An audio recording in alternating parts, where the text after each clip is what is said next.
Hey, this is Metzaka, and today we're going to look at this little scene. How we create the terrain using a height map and the little trees, and then eventually set up all the other stuff like the world, the lighting, the colors, to get like a result like this one. Before we do that, my work is supported by RX Games, and we're currently working on a game, so if you could check that out in the description, that would mean the world to me. But without further ado, let's get started. I got the height maps from Planetminecraft, which you can see here, and there's a really cool world builder called Lowpoly who provided a lot of height maps for mountains, which we're going to take advantage of today. And let's take those and jump into Blender. So here we are in a fresh new Blender file, and let's start off by deleting the default cube. And as always, you can see the buttons and mouse keys that I'm pressing on the bottom right here. And let's get a plane because we need something for our terrain. And then I'm going to go into edit mode and scale it up by 5. Just so that we have like a little bit of a bigger canvas to work with. And because we're using a height map, we're going to add a couple of modifiers that are going to allow us to load the height map onto this plane. And the first one is a subdivision modifier. And we're going to set this to simple. And because we need a little bit more detail, I'm going to set this to maybe 7. And let's add a second modifier, and that is the displace modifier, which we're going to use to load in the height map. And then for texture, we can press new and go to the texture tab and actually click on open to load in our image. So in downloads, we have our mountains here, and I'm just going to pick a random one. And here we go.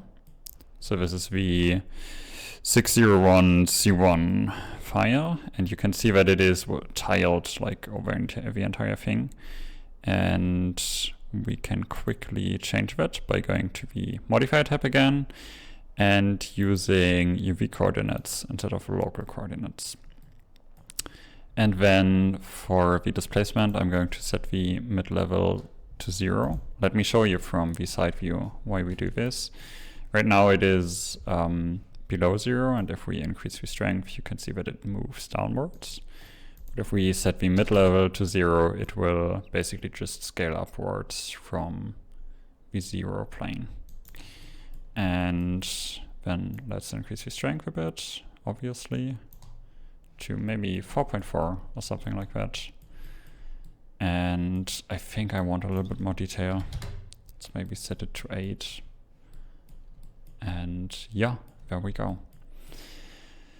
So the next thing is we have a lot of like pixelated detail in here now, right? And we want to get that smooth low poly look. So what we're going to do is we're going to increase it like even a little bit more to 9, and then apply both of these modifiers. So first the subdivision by pressing on this little triangle over here, and then we displace. And then we can add a decimate modifier, which will do the trick for us. So because this is a very slow operation, I recommend you to first click on the ratio and type in 0.1. And then it will take like a couple of seconds, depending on how powerful your machine is. And then just apply the modifier right away. You can already see that, and that as well will take a couple of seconds. You can already see that it started applying the decimate because we don't have the pixel detail anymore, but it already merged some of the triangles together.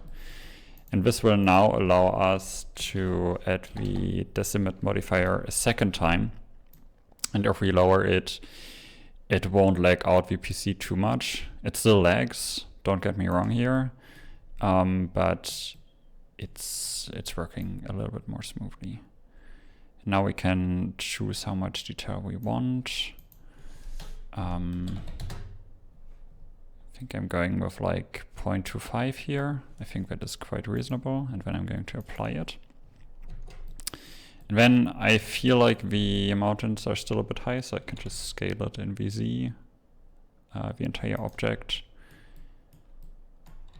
to get a nice slope. So this is actually like not super realistic. Like most mountains are actually like rather flat. Still feels like very, very steep if you have to walk up there, but we want to make like a very dramatic scene. So I feel like this is still a pretty good option. We can also apply the scale. If we press Ctrl A and scale, it will make sure that all the scale on our object is uniform again, which sometimes just makes sense.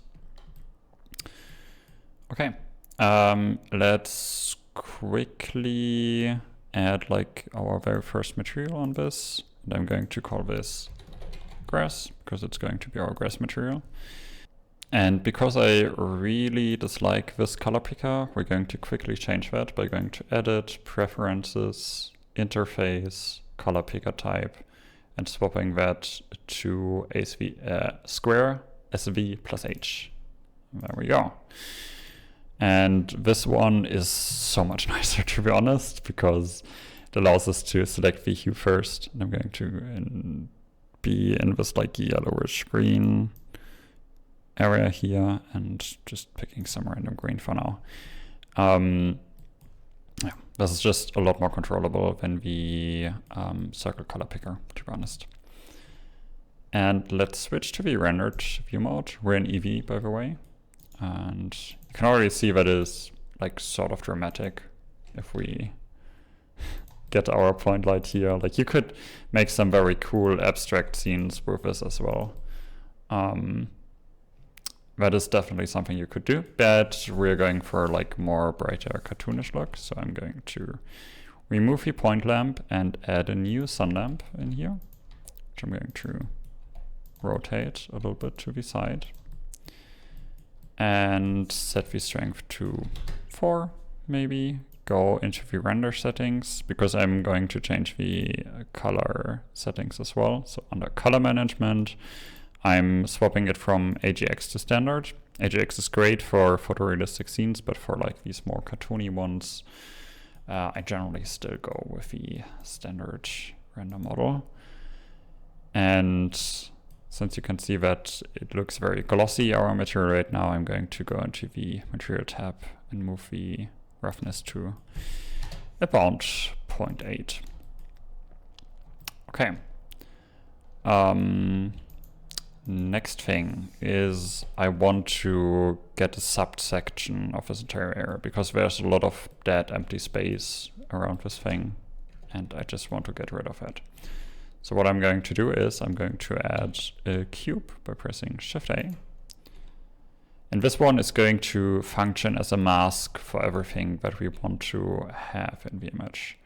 So I'm scaling it up so that it cuts off a little bit of the mountains everywhere, which is fine, but leaves the most important detail in there. Then I'm joining it to the other mesh. So I'm selecting the cube, then our mesh, then pressing Ctrl J. Then going into edit mode, deselect everything with Alt A. Select the cube by hovering above one of these vertices and pressing L. And then we can press F3 to search for an operator, and we are looking for the Boolean operator. And by default it's set to intersect, I think. You have to check, but intersect is actually what we want. Because then we also have our 4 points down here, which we can just move up to finish our small diorama. And our camera is almost in the perfect position right now. I want to reposition it a little bit, so I'm moving it in the Z direction by pressing G and then Z. And if you want to zoom in, you can press G and double Z. This will move the camera further away or closer in. But I want a different focal length. I'm going to go with 80 millimeters, so that it has less distortion and feels more like a miniature renderer somehow. But then we need to move the camera out again by pressing G and double Z, moving it a bit up. There we go. Now it's nicely framed. Let's rotate the light a little bit, because I wanted to show us a little bit of shadow on the left hand side here, but not too much. I think this is quite good. Okay, next up, we want to color the mountains differently, obviously, right? So I'm going to create a second material here, which I'm going to call mountain. And I'm going to give it a simple gray color for now. And then we can select one of the border faces here. And what we will do is we will use an operator called select similar to select all the faces that look upwards. And because it's called select similar, it needs a face that is already looking upwards, and then it selects the other ones based on that. So selecting this one here, pressing F3, search for select similar using F3, and there we have it, normal. And then down here you get a slider that actually allows us to move it a bit up so that it selects a bunch of faces that feel like they should be covered in grass instead of mountain. Of course, our selection is inverted right now because we want the other ones to be the mountain tiles. So what I'm going to do afterwards is I press Ctrl I to invert our selection and assign the mountain material over here. And it's pretty decent. I normally do another pass by hand where I go over some of these areas. I can go to material view to see it more clearly. And for example, up here in the mountains, I don't want any grass tiles in there, right? So I will just select everything where I'm sure that this should be mountain tiles only. Can also like add a few over here, possibly make all of these mountain tiles.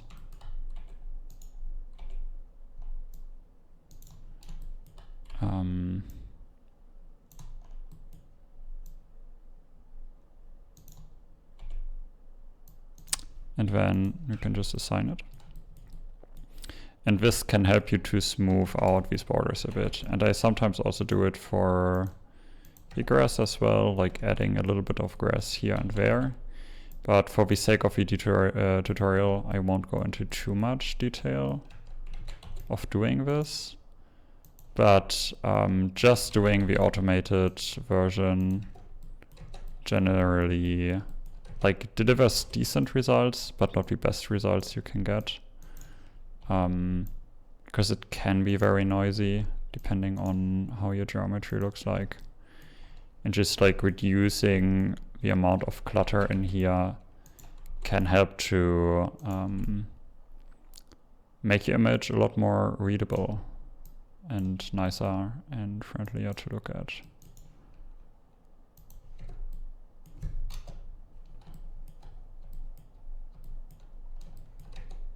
For example, this part here looks like very, very cool.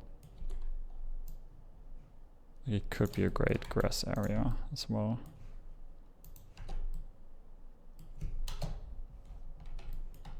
Like a nice detail touch there. I'm sorry. I told you that I'm not doing a lot in the tutorial, but now I'm doing it anyways. But yeah, I just can't help myself. It will look so much nicer if we just put like a little bit of effort into this. And of course I want the result of a video look as good as possible. So let's do this. I think we're good. Let's switch back to the rendered view mode up here. And let's save it. And you can already see that I am recording this for the third time. But I think the better the results, the better the video. So, next up, let's work a bit on the world, the colors, the lighting to make it look really nice. So first up, I'm going to change the color of the world a little bit. Make it this very nice, bright bluish color. And I want to have a gradient in here. So what I'm going to do really quickly is I'm going to jump into the shader editor. And if you have never done this before, this might look a bit weird what I'm about to do. But if you know about nodes, it should be very straightforward. So for the background, I want to use a texture coordinate node to basically get a gradient in here, because we have the window coordinate, which can help us to get that gradient. So the second one is we need a separate vector so that we can isolate the height of our window. And then we get a simple color ramp. Oh, not mixed color. Color ramp that will fill that in. And if you connect all these, what you should be seeing is a gradient from black to white for our image. I'm going to disconnect the last node here because I just want to steal the color that I already picked using the color picker. Just to make that process a little bit quicker. And then I'm going to add 3 nodes here. I'm going to make the top one like that a little bit lighter as well. And the bottom one quite dark bluish. And we can experiment a bit with the colors. We can also switch to B-spline, which only has like nicer, easier transitions for everything. But you can already see when getting a nice gradient here, which makes the image look so much nicer immediately. Like a good background can make or break your image, to be honest. So make sure to invest a little bit of time in there. And can't help myself but experiment with the shadows a little bit more. Just to get it into like a bit more of a dynamic range. Okay, next up. I want to add fields to the image. And right now it feels very bluish, so we'll be correcting our green more into the yellowish direction to add like a bit more contrast, because humans just love like cold warm contrasts. So playing with that a little bit can help to make your image look nicer. And then for the fields, we're going to use a yellowish color, which I'm going to assign right away. And I want this to be a nice, strong yellow. Mountains could actually be black. Oh, white actually looks quite nice. Huh. Didn't plan to go with white. Should we go with white? Let's go with like a very light grayish color. Almost white. It looks sort of cool. I like that. Okay.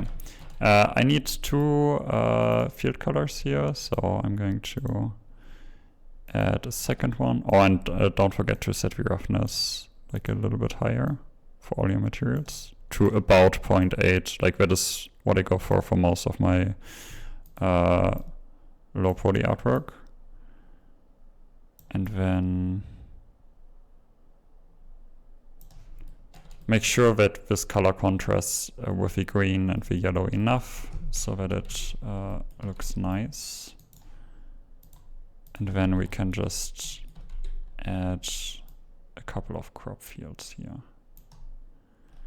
I try to avoid these spikes in the crop fields. I try to make them just flat and nice. So I guess we won't add any over here. Sorry. And then over here we have a huge big area that can also benefit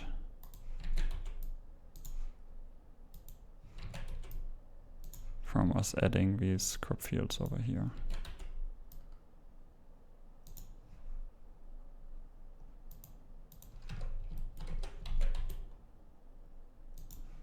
And let's make this one a dark one and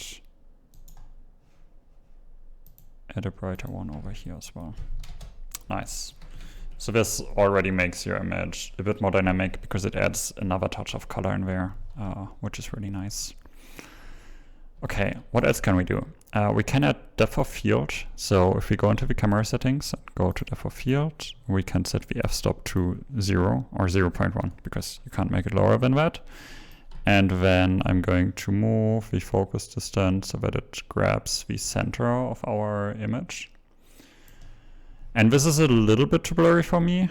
I want it to be blurry definitely, but maybe I'm going more for a value of about 0.3 here. But that depends on your image, right? I want these corners on the top and the bottom to be blurred, but the center part to be pretty clear. That is what I'm looking for. And then what you can also do to reduce like the amount of noise in here is, if I do low poly art, like you could leave it like that, but I generally like to shade it smooth. So pressing F3 and go to shade smooth, and then I will add an add split modifier to it. Then you can play around with the angle to get all your detail back in there. But you can see that like already if you move like just a few of these lines down here, it just looks less noisy and more controlled somehow. And last but not least, I want to add a couple of small trees. So let's go down here and add an icosphere. I'm going to scale it down in edit mode, move it a bit over,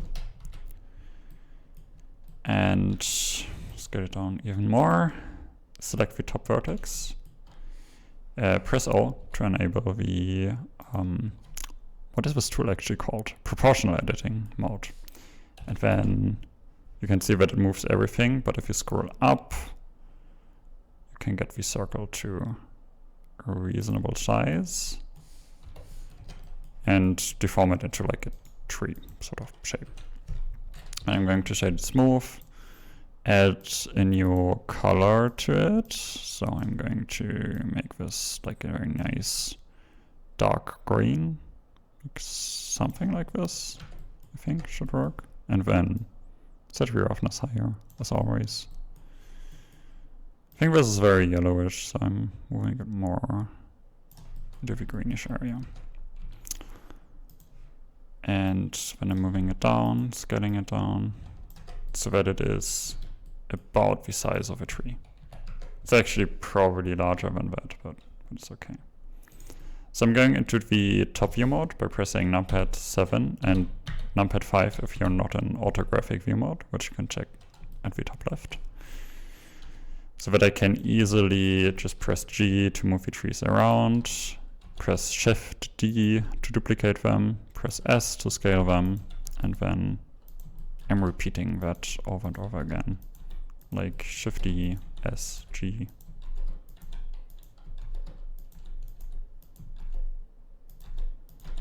Just to get a very nice line of trees over here.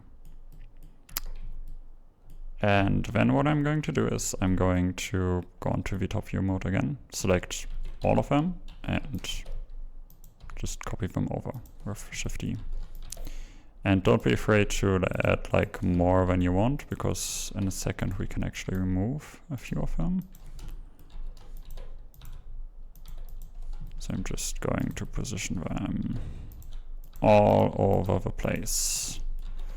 But of course you can see that I'm focusing on the edge of these crop fields. If you want to select a part of that, you can just press C to brush over the selection, and then press Ctrl L to select all linked vertices.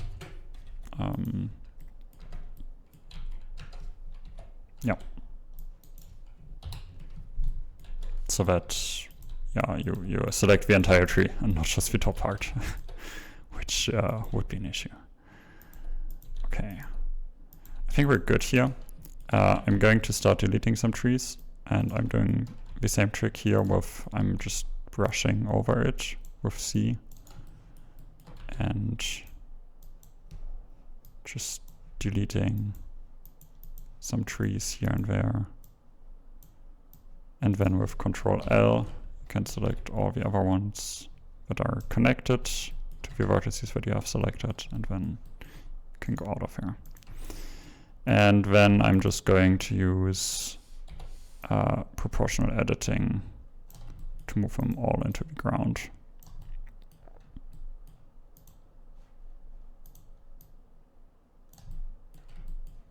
So that they are all attached.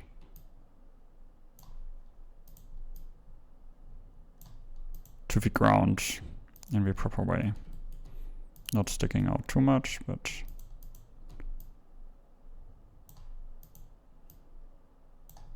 also not sticking too much in the ground.